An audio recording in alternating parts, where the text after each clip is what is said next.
Water. Run. Qin Shi Huang is not dead. You must stop him from escaping the underground palace. All right. Damn it. Another one of those dreams. What eternal life? What Qin Shi Huang controlling the world conspiracy? Screw that. My name is Ashui. And this is the third time this week I've had the same dream. Today, I worked overtime until 3 a.m. again. Exhausted, I dozed off at my desk, only to dream of that strange voice again. I dragged my tired body towards the elevator. I needed to go home, or I'd die right here from overwork. In the empty elevator, I was so tired I actually dozed off standing up. When I heard the ding-dong of the elevator doors, I woke up a little.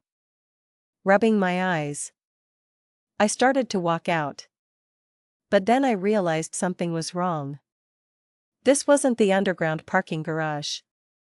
It was the ground floor. And there was no one around. If Ashui had felt something was off then, and walked out to catch a cab home, all those strange things that happened later wouldn't have occurred. But who could think that much in the moment? Ashui's company's underground parking lot had 3 levels. And his car was parked on the 3rd. Getting out of the elevator on the 3rd level, Ashui walked towards his usual parking spot, still thinking about his proposal. After a while, he finally reached his parking space. His car was a dark green Mini Cooper, filled with his gaming merchandise.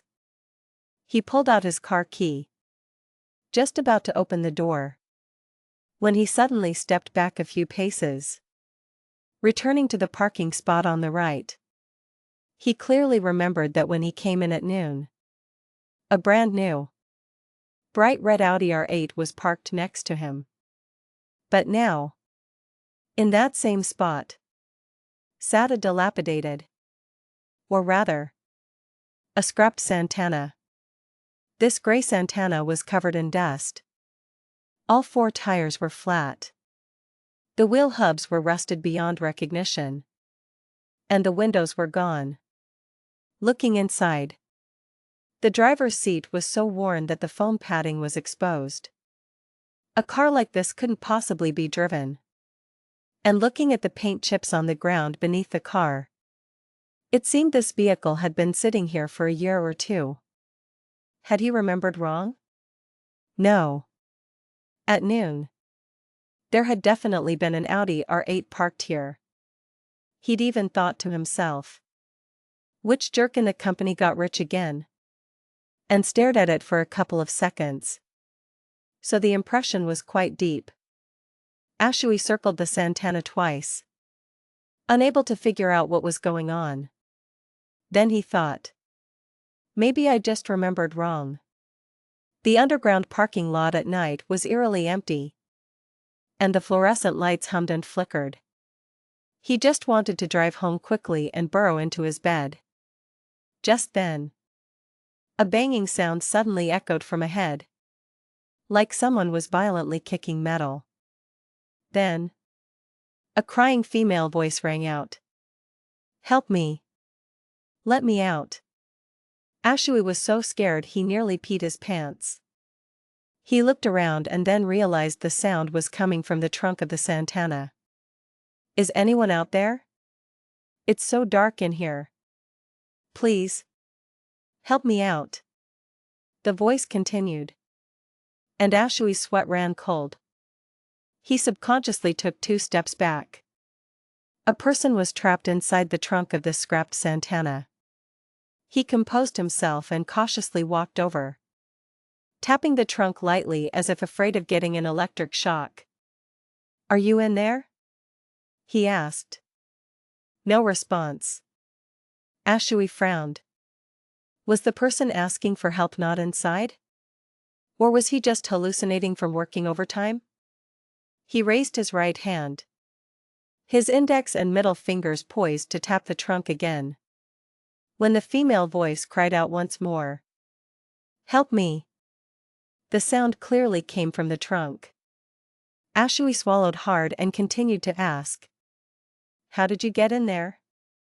The woman trapped in the trunk didn't answer him, only repeating her plea. Help me. It's so dark and stuffy in here. I'm going to die. Ashui no longer hesitated. He quickly grabbed the trunk handle with both hands and pulled upward with all his might. But the trunk of this seemingly ready to fall apart, scrapped car didn't budge. Ashui braced himself, using his 200-pound bench press strength, and pulled desperately. He even felt the entire rear of the car lift a few millimeters. But the trunk lid remained firmly shut. Ashui stepped back 2 paces, panting, then ran to the front of the Santana and yanked open the driver's side door. This door, at least, wasn't locked. He crawled inside, hoping to find the car key hidden somewhere. Just as he was rummaging through everything, the trunk suddenly fell silent. Ashui grew anxious. Had the woman suffocated to death? He turned the driver's seat upside down, even lying on the floor, using his phone to shine light into every crevice. He still couldn't find the car key. Instead, he was choked by the dust in the car and sneezed several times. He came out of the car empty-handed and shouted loudly. Is anyone there? Help! The empty parking garage echoed with a buzzing sound. But there was no one. Ashui nervously spun around. Then, a thought flashed through his mind: he should call the police. He hastily dialed 911 and pressed the call button, then anxiously put the phone to his ear. But he heard nothing. This was the 3rd underground level, wrapped in thick concrete. It was normal for his phone to have no signal. But for even the walkie-talkie's radio waves to be affected was a bit strange. Ashui suggested. Officer Chen. Your name is Officer Chen, right? How about we go up to the ground floor first? The signal will be better there. He wiped the sweat from his forehead. Staying down here for too long makes me feel lightheaded from lack of oxygen. I need to get some fresh air. Officer Chen nodded in agreement. So, the two walked towards the elevator area. He was probably still processing the strange events that had just happened, so he kept his head down and didn't speak. To break the silence, Ashui casually asked. Officer Chen. Where are you from? Officer Chen looked at Ashui. Shaanxi. Ashui said strangely. Shaanxi? I thought you were from Hunan. And why do you have a Hong Kong Taiwan accent? Hong Kong Taiwan accent? Officer Chen's expression was strange. No. I don't. By this time, they had reached the elevator area. Officer Chen pressed the up button. Ashui shrugged. All right. Maybe I heard wrong. Let's go up first. The elevator Officer Chen had taken down was still on the 3rd floor, so the doors opened immediately. The two stepped inside, and Ashui pressed the 1st floor button. The elevator door slowly closed, trapping them in the metal cage. It was late at night, and everything was silent. With Ashui and Officer Chen having nothing to say, the elevator became eerily quiet. After working overtime all night and then going through all that trouble, Ashui felt all the day's fatigue surge over him. He was both tired and sleepy, and his eyes involuntarily closed. 3 seconds later, Ashui felt something was off. The elevator didn't seem to be moving. Normally, once the elevator doors closed, the steel cables above would start moving, making some noise. If you calmed down, You could also feel the change in gravity indicating whether the elevator was ascending or descending. But at this moment, Ashui felt nothing of the sort. He opened his eyes and looked up.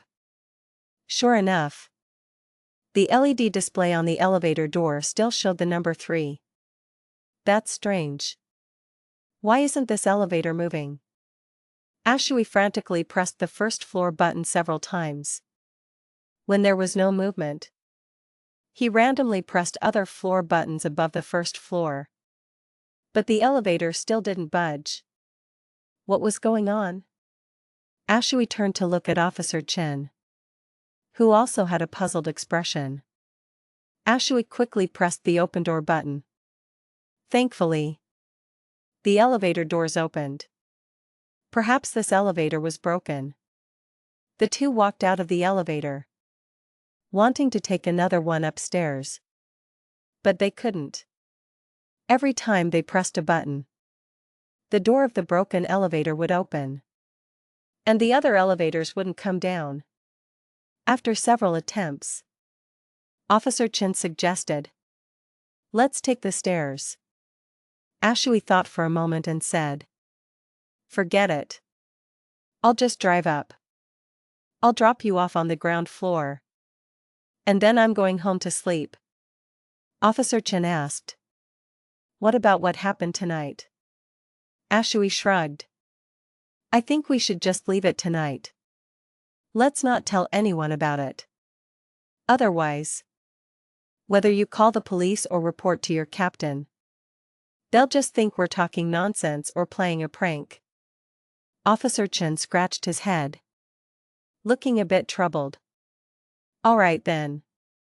But I'll just take the stairs up." "Sir, please drive home safely." Ashui didn't insist. So he said goodbye to Officer Chen and walked towards his car. It wasn't until he got into his green Mini Cooper, sat in the comfortable seat, and smelled the familiar lemon scent of his air freshener that his tense mood finally relaxed a bit. Finally, he could go home to sleep. As he was about to start the car, Ashui suddenly remembered that he had sent a text message to his girlfriend while working overtime upstairs, telling her he would be home in 20 minutes. After all that commotion, it had taken him half an hour. He hoped his girlfriend was sound asleep. Thinking this, Ashui raised his hand to look at his watch, only to find it showed 3:15 a.m. Had his watch stopped? That didn't make sense. This was a classic Rolex Submariner. Highly accurate. And he wore it every day. So it's self-wound. It shouldn't have stopped. Ashui checked the time on the central console. It was only a minute different from his watch. Then he pulled out his phone. It also displayed 3:15 a.m. Had he misread the time when he went downstairs earlier? Ashui pulled up the text message he had just sent to his girlfriend, and the send time was clearly 3:07 a.m. Ashui's mind buzzed, and a chill ran down his spine, giving him goosebumps.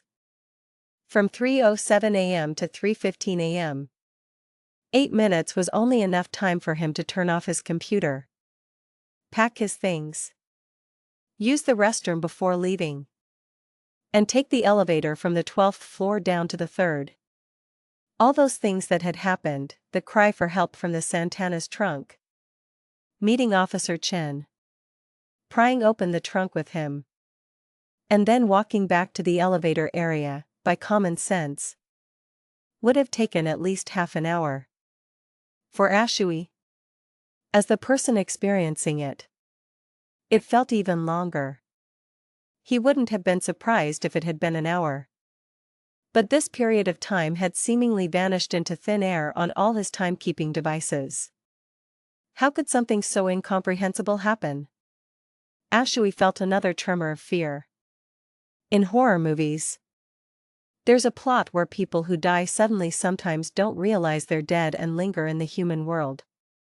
But gradually, Strange things start happening to remind them that they're just wandering spirits. The stop time might be one of those strange occurrences.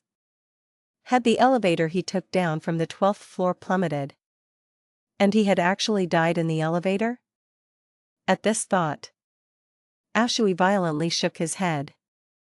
Impossible. He was truly alive. There was no doubt about that. He was breathing, sweating. And when he licked his tongue, he could feel saliva moving in his mouth. If the senses after death were still so vivid and real, indistinguishable from being alive, then death would be nothing to fear. Being a ghost would be fun. To confirm he was still alive, Ashui took a deep breath and pinched his face. It hurt. I'm definitely still alive, Ashui thought. Then screw it. I need to get out of this cursed place as fast as possible. Ashui shifted to drive and pressed hard on the gas pedal. Led by his headlights, he drove through the dimly lit and silent underground parking garage, listening to the unpleasant sound of tires scraping against the concrete. Heading towards the upward ramp of the exit. Ashui's company's underground parking garage exit was a one-way spiral ramp. This kind of ramp, spiraling upwards or downwards, could make not only the driver dizzy but also the passengers. Sometimes, during the endless ascent, because of the too many turns and no clear dividing lines, it became so long and monotonous that it would make one feel like losing their mind. You would get the illusion that this ramp was an endless path leading downwards, not an exit to the ground level. Ashui drove his car to the exit of the third level and entered the spiral ramp, beginning to climb upwards in circles. His Mini Cooper had decent power, so climbing the ramp wasn't difficult. As he ascended, he replayed what had just happened in his mind like a movie. It would make a pretty good horror story, he thought. Telling it to his girlfriend would surely scare her. If he wrote it down, maybe it could even be adapted into a movie. Lost in these thoughts, his heart felt a little lighter. The car passed the exit of the second level, then the exit of the first level. One more turn and he would reach the ground. After staying in the poorly ventilated underground garage for so long, reaching the surface would feel like returning to the human world and seeing the light of day again. Ashui had already rolled down his car window, ready for the fresh air from the surface to fill his car and his lungs. But after completing this turn, what greeted Ashui was not the ground-level toll booth, but another underground level. Ashui gave a bitter smile. Surely, the events of tonight had muddled his mind, combined with his eagerness to get home. So he must have miscounted the floors. Just one more level up, and he'd be there. Ashui pressed hard on the gas pedal, and the Mini Cooper lurched forward, accelerating its ascent. After completing this final turn, he finally arrived at another underground parking level. Humans have developed a mechanism during evolution, whenever danger is encountered. Adrenaline and cortisol are secreted in large quantities. Muscles tense, and the brain works at high speed to analyze the current situation and make a decision, fight or flight. The so-called dangers include many kinds. For example, a tall, thin man in black suddenly appears on a street corner at night, holding a knife. Or, your car goes out of control, and you watch it crash into the car in front. Or, you encounter something completely unexplainable and incomprehensible. Something called a paranormal event. Ashui's current situation was the third kind. He had driven upwards from the third level, making at least 3 turns, and should have reached the ground level by now. But when he looked through the right car window, He saw that the exit of this underground level had a blue metal sign clearly stating to an endlessly rising spiral ramp. This was impossible. Fight or flight. Ashui now just wanted to jump out of the Mini Cooper and run wildly to a safe place. But he stopped himself at the moment he pushed the car door open. At least for now. He was still in the car, protected by a steel shell. If he got out of this car, where could he run in this dark, incomprehensible underground parking garage?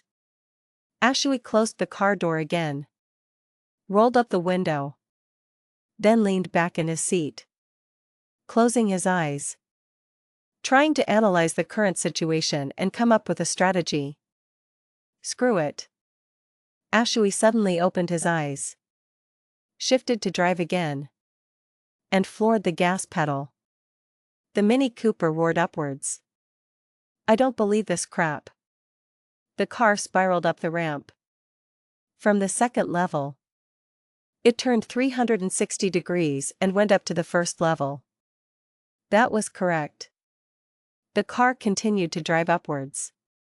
This time, Ashui noticed that after turning more than halfway, the spot where the ground level should have been was shrouded in a dense darkness. This massive darkness was so deep, so thick, like some kind of entity, and it seemed to expand and inflate, like a black balloon being inflated. Not to mention the incandescent lights on the ramp. Even Ashui's high beams couldn't penetrate it. It was as if this area was not merely dark because light couldn't reach it, but rather it was an entity that shouldn't exist in this world. Something human eyes couldn't perceive. After hesitating for half a second, Ashui hardened his resolve and stomped on the gas pedal, charging into the darkness. For about a second or so, his eyes saw nothing, lost in a swirling void. This darkness, though terrifying from the outside, felt strangely peaceful when he was immersed in it. This subtle experience was somewhat like becoming a fetus again, returning to the womb. And from an auditory perspective, besides the roar of the engine, there was a faint, strange sound, like the delicate notes of string and wind instruments. Before he could make out the sound clearly, the car plummeted rapidly. Ashui felt weightless, his butt suddenly lifting from the car seat. He let out a loud cry, thinking he had fallen into a cliff. His right foot instinctively slammed on the brake. Half a second later, the Mini Cooper burst out of the darkness and came to a steady stop on the concrete ground just before hitting the wall of the ramp. Ashui wiped the sweat from his forehead and took several deep breaths. Finally, the last shred of hope in his heart vanished. There was no ground floor. To the right of the car window was the exit of another underground parking level, with a blue metal sign above it, clearly stating 3. At this point, Ashui had surprisingly calmed down. He took several more deep breaths, sat upright, and analyzed the current situation. From the first level ramp, he should have reached the ground level toll booth. But that massive black fog just now, presumably due to some incomprehensible reason, had distorted space, connecting to the spiraling ramp that originally led halfway down from the third level. In other words, this spiral ascending ramp, from the third level to the second to the first, and then from the first connecting back to the third, was an endless ramp with no exit. Or it could be understood this way: if you take a rectangular strip of paper, twist it in the middle, then bend it in the middle and stick one end of side A to one end of side B, you form what is called a Mobius strip.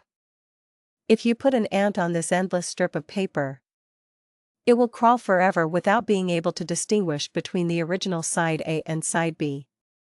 This spiral ramp, now twisted by some unknown force, has become a more complex Mobius strip of 3 levels. And Ashui was like that ant, destined to wander endlessly on this endless ramp. Although the above explanation sounded like a fantasy, it was the most reasonable explanation in the current situation. As for what force caused the spatial distortion, Ashui was currently unable and unwilling to analyze it. He suddenly thought again, this ramp, which was originally an exit, was distorted. What about the entrance? A glimmer of hope ignited in his heart. He backed up the car, which had almost hit the wall, drove into the 3rd-level parking lot, and headed towards the entrance ramp on the other side. Although this was going against traffic, trapped in this uninhabited, exitless underground parking garage, who cared about such details? So, Ashui drove across the entire 3rd level and arrived at the descending ramp, which was originally the entrance. He drove up it against traffic, one turn to the 2nd level, another turn to the 1st level. Then, before him appeared the same dense, almost solid black fog as on the ascending exit ramp. Recalling the momentary feeling of weightlessness earlier, Ashui was still shaken and dared not rush in. Who knew if this distorted space was stable? Perhaps this time he would really fall into a cliff. He hesitated for a moment, parked the car on the ramp, put it in park, and engaged the handbrake. He then turned on his high beams, preparing to get out and observe the situation. The high beams emitted 2 beams of light, illuminating the ramp and the conical 3-dimensional space. Dust could be seen floating in the light beams. But as the light beams reached the boundary of the black fog, they seemed to be completely swallowed, leaving no trace. It seemed to hide a monster that devoured people. Ashui stood before the black fog, hesitated, extended his hand, and then withdrew it several times. Finally, he steeled himself and tentatively reached his hand into the black fog. He felt nothing special. Calming himself, he could still feel the air flowing over the back of his hand and sweat. A voice suddenly echoed in his mind. Go in. Go in a little further.